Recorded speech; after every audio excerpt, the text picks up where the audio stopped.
Okay, so dear Dharma practitioners, be comfortable yourself and relax your body and keep your back straight, neck head straight in one line and your right palm on your left. So gently close your eyes and bring your attention to this bell sound, and while you're focusing to the sound, mentally relax your body, relax your mind and relax your breathing with your thoughts. So do nothing extra, just follow the sound please.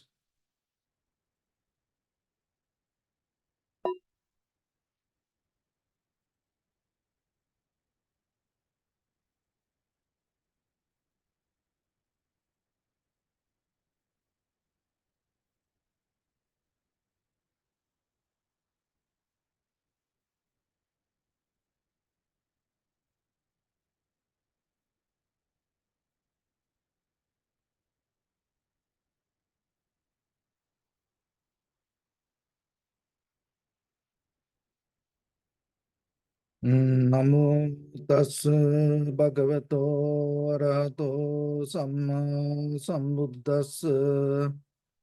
Namo tassa bhagavato arahato samma sambuddhassa. Namo tassa bhagavato arahato samma sambuddhassa. Homage to the Blessed One, the Exalted One, the fully enlightened One. So, dear Dhamma practitioners, before we start our practice session, as usual, we'll take few minutes to understand how this practice will help for us to develop our conventional life as ordinary people. And at the same time, out of that conventional development, how we can gain our spiritual success. So this journey need to go through by deeper understanding. When it comes to our ordinary life, why we need this practice? One of the reason is, as ordinary people in this conventional world, we are so hardwired to culture, tradition, justice, believing system, others' opinion. So we always try to please others and we try to maintain our life to make kind of like other people happy. But by the time what happens, you start to feel this deeper emptiness in you, and it brings the fear, unsatisfaction, anxiety, depression. So the practicing will give you an opportunity, little bit detached from the outside conditions and going to deeper to yourself and see that whatever the reasons arise in you with this outside world, where the roots are. Because seeing that is very necessary. Because the suffering itself come out of this intention go towards the grasping nature, and it's kind of like have the fixation, preconditioned mind. So that is where the suffering comes. We always struggle to maintain something. But when it comes to life, it's not like that. So that's why whatever the life ahead, rather than struggle with it, it is better you get the best out of it once you learn something about it. I will bring you a story to understand this little bit. You know Muhammad Ali. And one time, when he was a child, his parents gave him a Christmas gift. And then it's a bicycle. So he was so happy about it. One day with his brother, he went to downtown. And then he left the bikes in a place and start to go around. When they come back, the bike already gone. And he got so disappointed, upset, mad, angry. And then he was trying to find people, but he couldn't find. And then because of his anger, he was shouting, if I find them, I beat them, kind of like that. Then there was a person came and told, close by there was a gym, and told in that gym there is a policeman. So if you go there and you can complain to him, maybe he will do something. And the Muhammad Ali went there to the gym, and then there was a policeman. So he told to the policeman, somebody took my bike, and if I find that person, I mash him. I beat him. So the policeman told, if you want to beat somebody, it is better you learn boxing. So that is the day the Muhammad Ali start to practice boxing. So what I want to mention, sometimes in our life, we all go through difficulties, hard time, pain, sadness, fear, and we want to overcome it.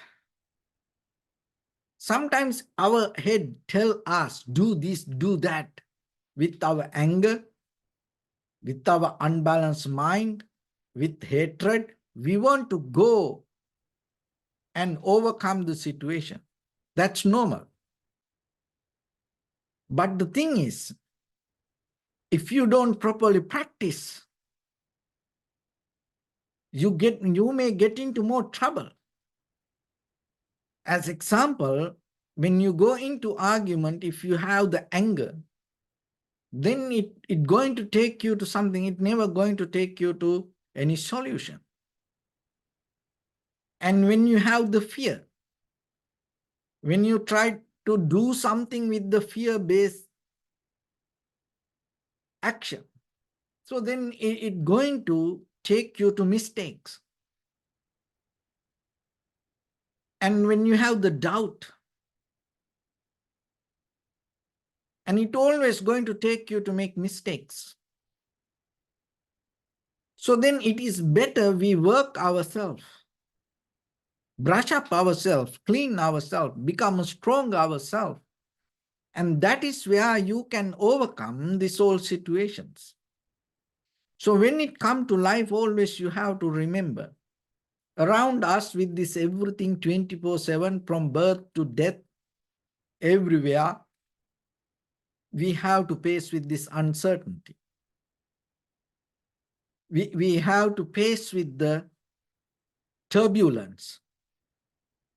We have to face with the difficulties. We have to face with the danger. So then it is better you prepare for that. How you can prepare for that? Becoming strong with your own mind, knowingly, your own desires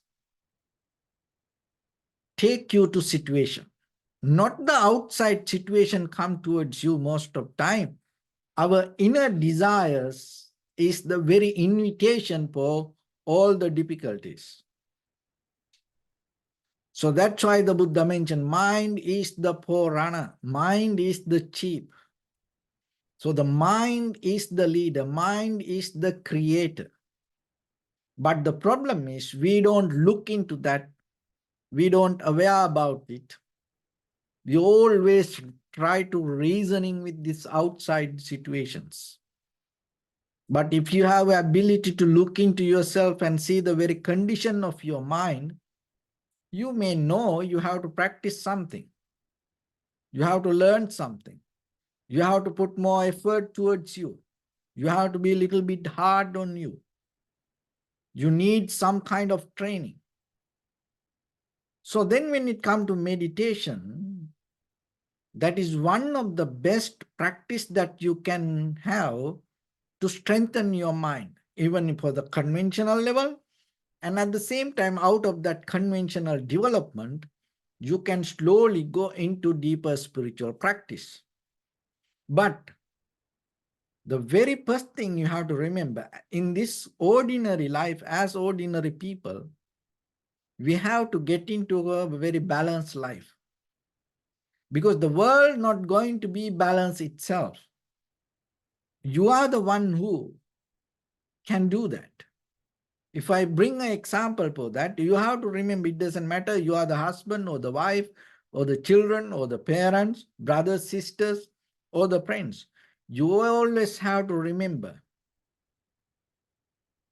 you are the one who's sitting on the driving seat and you are the driver.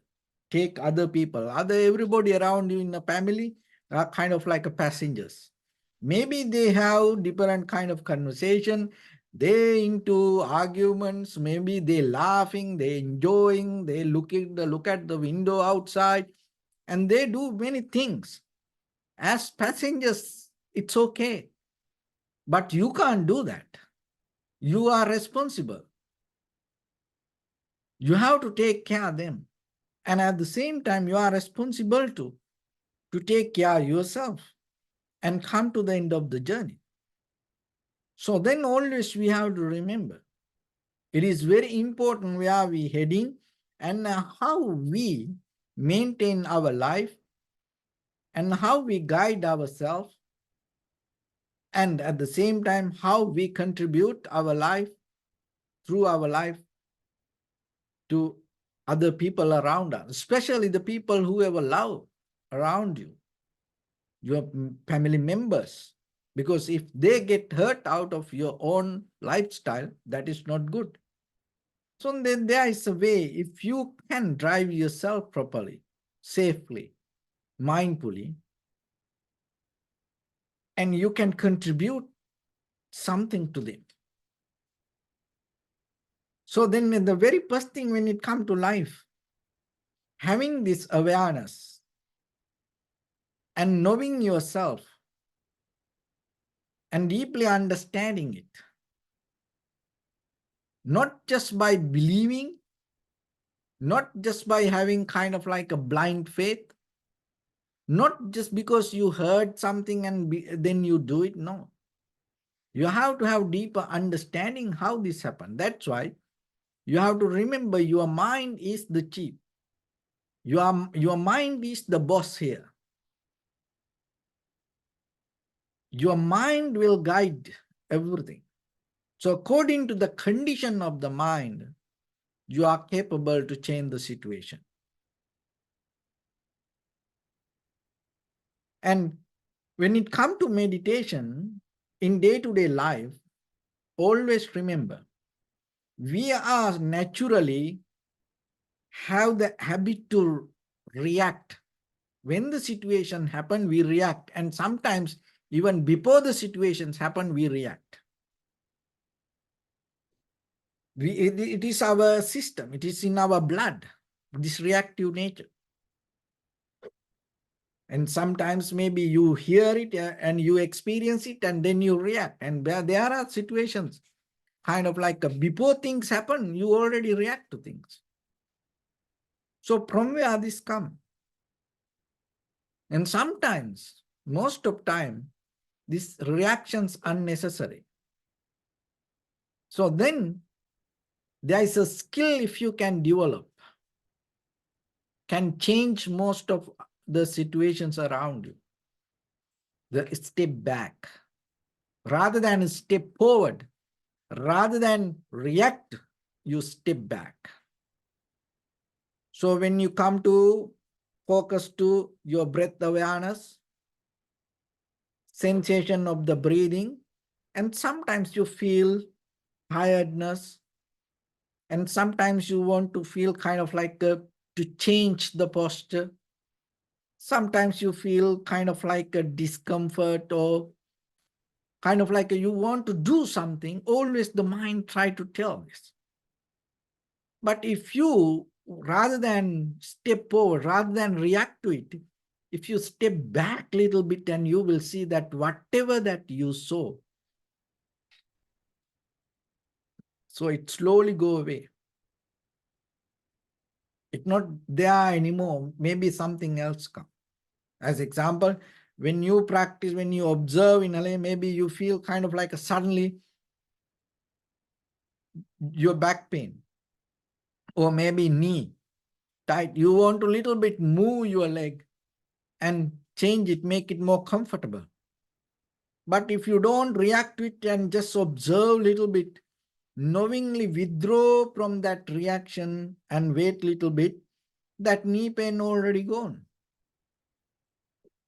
And then maybe suddenly the shoulder start to appear, kind of like a pain, little bit. And then if you withdraw from it, then something else come to your mind. So like that, it always, this information is always changing, this perception always changing. So remember that, observing it, deeply recognizing this. So from the beginning, we start with our inhalation, exhalation, breath awareness, and then by the time, so now the breath is the mental object, and by the time you can see mind as the mental object, thoughts as the mental object. Rather than it become the subject, your mind itself become the object and your awareness itself become the subject. So then you see the very nature, the condition of your mind. So whatever thought arise, you don't react. Even maybe somebody come to your mind, you don't react. Maybe you think, oh, I want to do this, I want to do that. Maybe different plans start to pop up in your mind. You don't react to it. And then when you don't react and when you step back, there is a beautiful thing happen. So whatever that, the very first moment that what you see, once it disappears, there is something else underneath that. So like that, you are capable to go a little bit more deeper rather than on the surface level of sensation. So whatever sensation arise, even your physical sensation, as I mentioned from the beginning, any pain or the sensation or any information, the whatever it arise, if you don't react to it, if you don't go with it, you recognize there's something deeper in you related to that as a memory. So then you see that all the reactions come following the memory. Once you know it, you are capable to more step back. So then in day-to-day life, what we do most of time, we allow this memory to react, activate. That is what itself called the sanskara, mental formations. Not the very moment of real perception or the very moment of real experience. This our inner behavior react. That reaction has a history. Long journey, it has a deeper memory. So if you are capable little by little, go deeper into that, you will see from where it comes. That is what you need to see. Because we are capable to now see this outside world. Far away we can see the stars. And through the navigations, and we can see any maps and the roads and the destinations, and we can tap all the timeline and everything. But when it comes to inside us, sometimes we can't see that the reactions happen in between our perception and our experience is coming from our own memory. So you are just live with the memory. You are just repeating memory. You have a habit to react to things. So in the beginning, you don't need to stop it. Don't try to stop it. What you need to do, just try to, when the reactive nature arises, knowingly that step back. Step back. Wait for a moment. Little by little, it allows you to go deeper, deeper, deeper, deeper. And then when it comes to this all, in day-to-day life, how you can bring this practice to the outside world then? Because when we go through situations, when we have the hard time, when we go through pain, when we have a fear, when we have kind of like anxiety, depression, we just cannot tell to anybody, just let it go. We can't tell to people, oh, it's going to change, don't worry. No, you have to have something within yourself. You should know how to maintain, or you should know how to guide, or you should know how to practice something. So if you know meditation for a while, and if you have some practice, if you master any technique, then okay, but otherwise, sometimes there are situations come, what we know, just forget. This our inner nature, inner behavior start to come. So then there are four things always remember in day-to-day life. So wherever go, whatever situations come, use it as a shield, protection. Like, we all have naked body, but when we go out, we wear cloth. It's a very mindful action. So, and sometimes according to the events that wherever you go,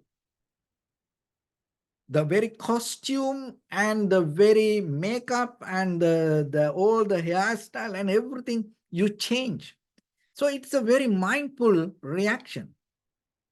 So like that, always remember, for any action, you take this as kind of like a garment. You put this wear inside you, and whatever the other garments you put on the top of this. So the very first principle always you have to remember, and wherever you go and whatever the situation come, without any condition or without any comparison, one principle, the very first principle you have to practice: do not harm whatsoever. Do not harm. Maybe you will get into arguments. Maybe situations come. Maybe this kind of like a unhappiness there. Very, very hard time. But somehow it is your responsibility. You should know you are the driver. You are the one who taking everybody in the family and around you. And so you are responsible to take care of you and other people, and whatever they do, you can't depend on them. So then your responsibility should be, do not harm.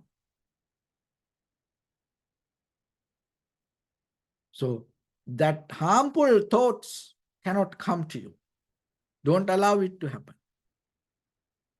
always then you have to have the effort to maintain your reactions without harming to others. So that's a practice. That's a mindful living. It is just not crossing your legs and closing your eyes and stay here. It's a one practice. It is very necessary. But in day-to-day life with situations, wherever you go, whatever you do, always remember deeper in your heart, from the depth of it, from your best, try to practice not to harm for anybody, for in any situation. And the second one, practice the virtue as much as you can, whatever the possible. Don't try to, oh, other person do this way, no, you can't do that. The virtues, the principles, ethics, you can't follow according to other people. You have to follow according to your limits and as much as possible according to your understanding. So you have to do your best. It is not, the virtue is not something to follow. Virtue is you have to merge, you have to use, you have to bridge. Whatever the life principle, you have to bridge yourself to become more better person. But most of time in the society, that's why we are with the culture, tradition, we are more hardwired people. Oh, it should not be. Oh, this should not be. We just living in a society. We just living in a family, even in when it comes to religions. We just kind of like bound to many things, and you don't have mental freedom. But if you deeply look into ethics, virtue, life principles, dharma, it's place to place, people to people, society to society, it's different. But your responsibility should be, if you want to become more better person,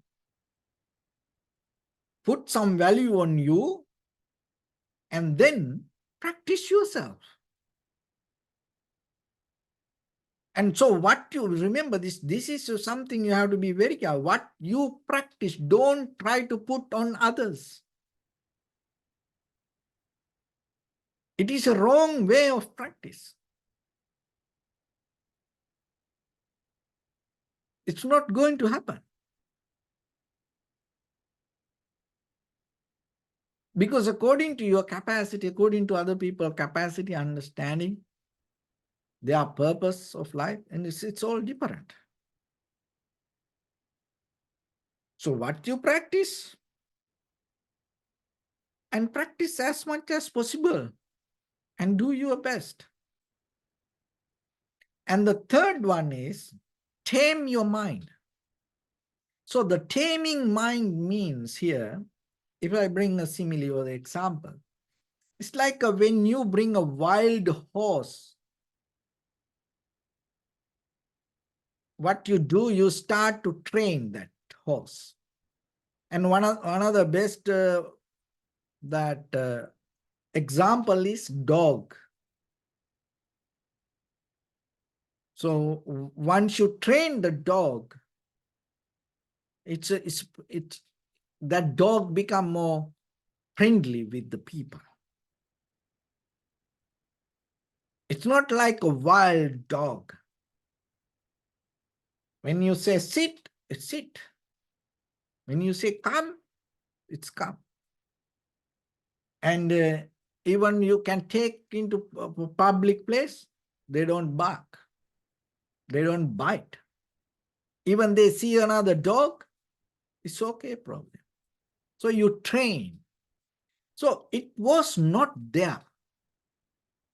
but you train that. So if you can train the dog, you can train the just imagine the elephants, in the eastern countries, sometimes when the festival time come, so hundreds elephants, go with very public place, and even people on the top of the elephants. But how about the wild elephant? No one can come closer. Even the tigers, there are some people go safari, there are some tigers, lions, they train to be with human. They don't attack. Even snakes, pythons, these wild animals, very dangerous animals, but people are capable to train them. So then, why you can't train your mind? So taming the mind means what? That you take out that wild nature. So according to one of the very latest research, the most dangerous animal in the world is human. Why? Because when the human go anywhere, other animals, if they hear the human voice, they run away. No animals come, and they don't know any animal feel kind of like a safe when they hear the human voice. Why that? See that we have very wild, dangerous mind. So taming your mind is art. That is what practicing meditation help. Because you close your eyes and suddenly you close your eyes, then suddenly pop up something. Oh, I want to do this, I want to go there, and I want to do this. So like now you're sitting and you're trying to focus to your inhalation, exhalation. You're trying to settle down a little bit, but your mind start to bringing many ideas. Because this is what happens all the time. And sometimes it not allow you even to have a little nap or sleep or something. It always with the dreams and with things, ideas, thoughts, always something there. And most of things unnecessary, unprofitable, useless. So then taming the mind means you have to be a little bit hard on you, take out all the unnecessary thoughts from you. You are the one who need to do that. So then, especially nowadays with the social medias, and you have to remember, you should not allow your mind to grab unnecessary informations. So now your phone with this all the social media, it can become a kind of like a Oxford dictionary. It can become a kind of like a Harvard University.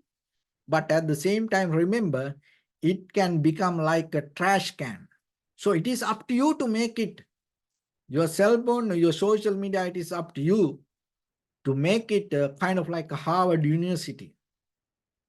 You can access to all the information, and you can learn every day something new. You can become more better person. You can look at the life with the more broad way,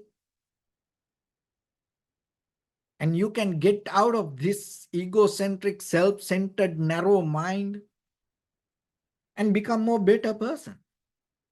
But at the same time, remember, you can keep watching all the TikToks and the YouTube, Facebook and everything, Instagram, everything, and put everything here, and within few minutes, your mind become kind of like a trash can. And you get into la la land, and then you have no idea where it's take you. So it is your choice. So that's why taming your mind means you have power to select. You have power to select what to watch, what to follow, what to keep listening, what is important for you, what is not important. Don't blame to the other people, or don't blame to the social media or anything. No, it is your own responsibility. So then taming the mind is very necessary. That is one of the major principles that you have to practice today. Every day you have to look into, because otherwise this is like a wild animal, and we have the long history. And our ancestors, generations to generations backward, our ancestors, they had a very this hunt together lifestyle, and they are kind of like they had a go and get a lifestyle. Very tribal way of surviving. It's still sometimes that memory is still with us. Sometimes we bring the disease like this genetic disease. So kind of like that, this behavior, this hunt together, go and get this behavior is still within us. So this wild mind you have to tame. So you can do that. Like, see how you train the dog. Sit, they sit, come, they come. So like that, you sit for 5 minutes, 5 minutes, you sit. If the dog, when you say sit, if they can sit, if you want to practice 5 minutes, why you can't do it every day? So that's why this taming the mind is one of the major principles when it comes, because with this mind itself, conventional mind, we can't go forward. It never going to bring us anything. It always go towards something unprofitable, and it has power to destroy everything. Your mind, if you don't tame your mind, it has power to kill you, destroy everything around you. And then just imagine you, if you are the driver of the vehicle and all other family members, everybody, they are the passengers. And if you take the wrong turn, what will happen? You get into crash. And you kill maybe, and maybe other people kill, and then maybe around you. Forget about killing, and we give the pain.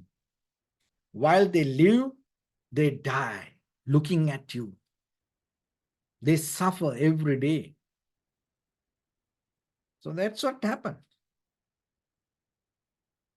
And when we start to give hard time, especially around the family members,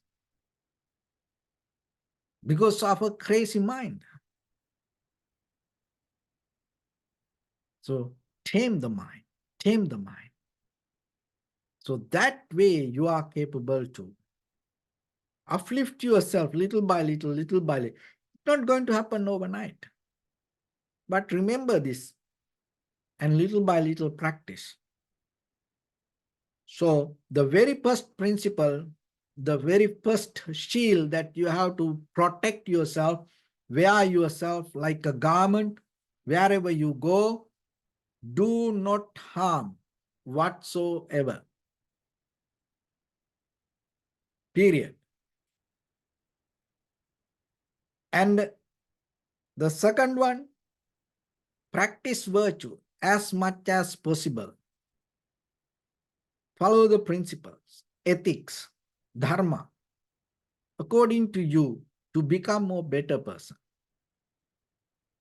The third principle, tame your mind. Don't allow this wild mind to go into the society. The fourth principle you have to remember. We are what we think. There's nothing else. Behind you, there is no any guardians to protect you. Behind you, there is no one to take all the responsibility behalf of you. So your thoughts are responsible for your life. So then you become what you think. Then what you need to do? Look into your thoughts. Every day, every second, when you think something, step back a little bit. Look at that mind as an object. Your awareness become the subject and look, what is this mind keep thinking? Why? Because it become your life. It can make you crazy.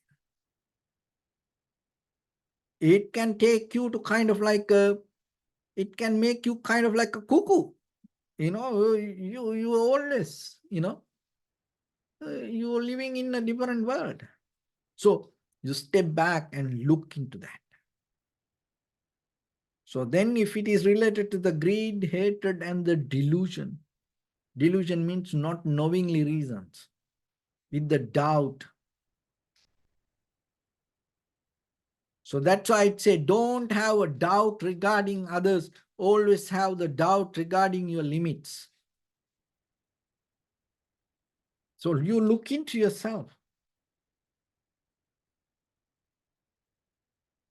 And that way, you start to see this most of the thoughts come to you.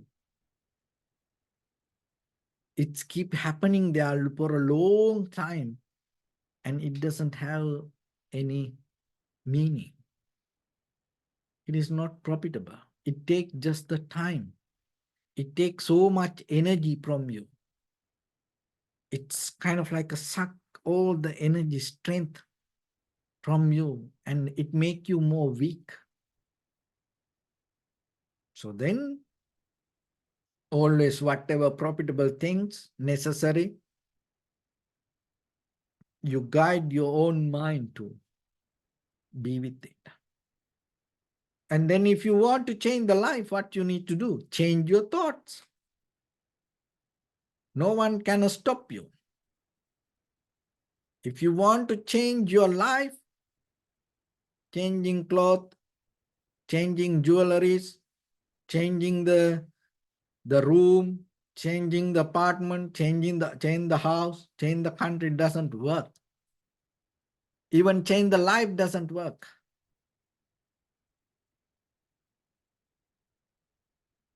You have to change your mind. So change your thoughts. Once you change your thoughts, everything start to follow that. So those are the 4 principles always you have to remember in day-to-day life. So while you practice, you always practice to step back without reacting. And in day-to-day life, morning to night, from birth to death, in between this moon and sun, all these 4 directions, wherever you go, always remember, keep this 4 practice as a shield for you. It's guaranteed. Day by day, you become closer to liberation or the Nibbana, and each and every step, each and every second worth for you. It brings the satisfaction, it brings the safety for you. Not only that for you, it brings the safety, whoever around you, that's become the best contribution to your family and it become your best contribution to this entire humanity. So with that, let's get into practice a little bit now. Your right palm on your left and neck head straight in one line and be comfortable with your posture. So bring your attention to your body and scan head to toes yourself and say Sopatveva, oh, may I be well and happy 3 times.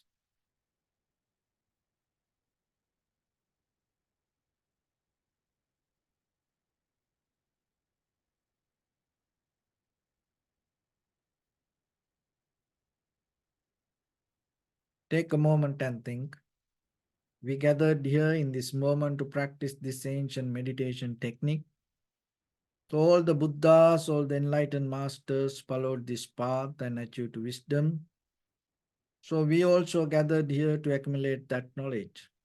In this moment with this sitting, may my body become more comfortable, may my breath be more smooth, may no difficulties come to me, may all the success come to me.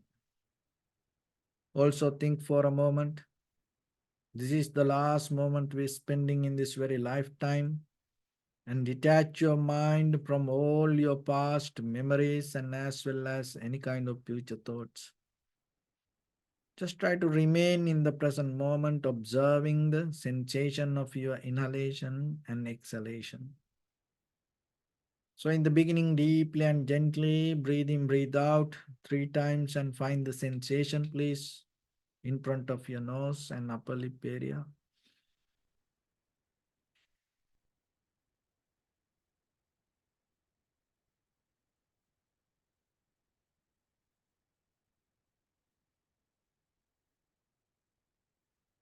And now keep the attention towards the sensation and be aware about your inhalation, exhalation.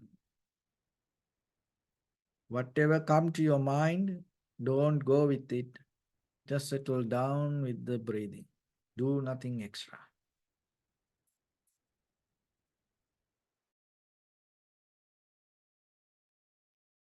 Bring your attention to your body, please. Observe your posture.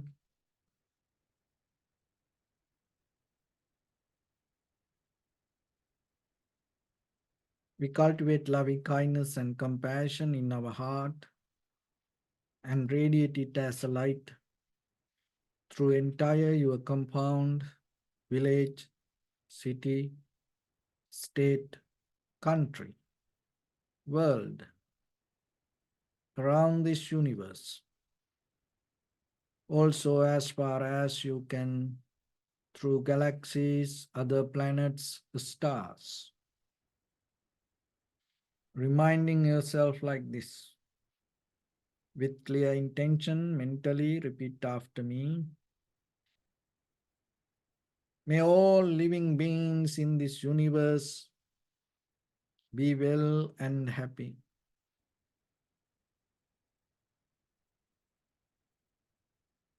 May everyone be happy and safe. And may their hearts be filled with joy. May all living beings live in security and in peace. Beings who are frail or strong, tall or short, big or small, visible or not visible, near or far away, already born or yet to be born. May all of them dwell in perfect tranquility.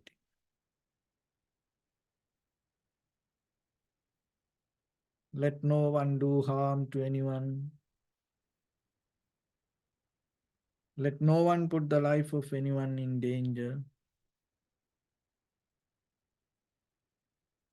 Let no one out of anger or ill will wish anyone any harm.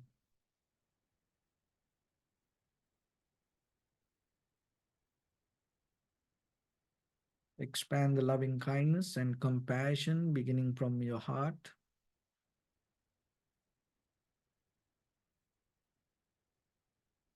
Forward. Visualize yourself and send it as a light.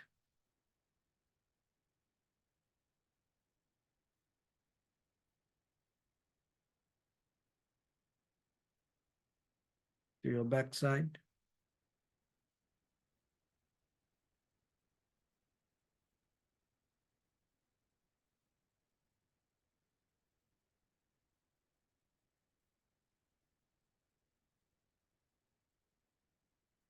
To your left side.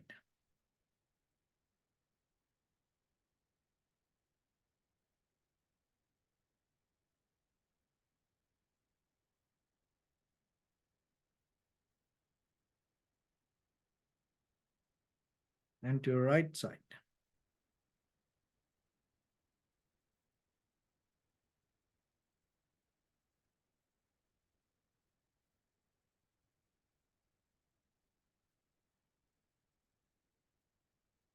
Downward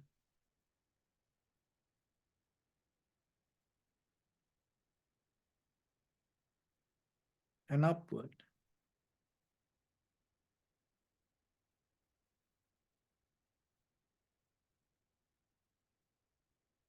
To all 6 directions at once, like the moon, the sun, spread the light, spread the energy, without any condition, without any limitation, without any resistance or without any judgment. Let your heart to shine with the loving kindness and compassion from the bottom of it, with the maximum effort to the highest, wishing yourself, may all living beings in this universe be well and happy.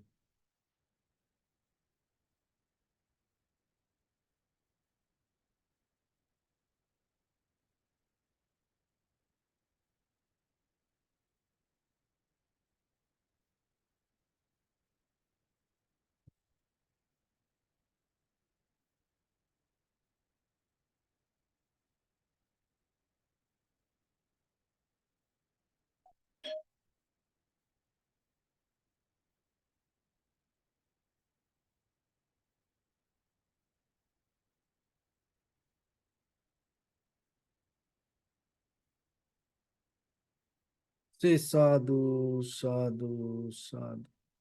So first of all, we offer this practice to the great qualities of the Buddha, Dhamma and the Sangha. Also by the power of this meritorious deed, may all of us attain to the supreme bliss of Nibbana. May all your guardian angels and deities will receive these merits and increase their longevity and protect all of you from any kind of planetary influences or any ill effects. Ittavata cammehi sampadam punya sampadam sabbe deva anumodantu sabba sampatti siddhya sabbe bhuta anumodantu sabba sampatti siddhya sabbe satta anumodantu sabba sampatti siddhya Imaya Dhamma Patipattiya Buddham Pujemi Dhammam Pujemi Sangham Pujemi Attaya Imaya Patipattiya Jati Jara Vyadi Maranam Ha Paribunjisami Idamme Punya Kammang Asavakkaya Vang Hotu Sabba Dukkha Pamuncatu.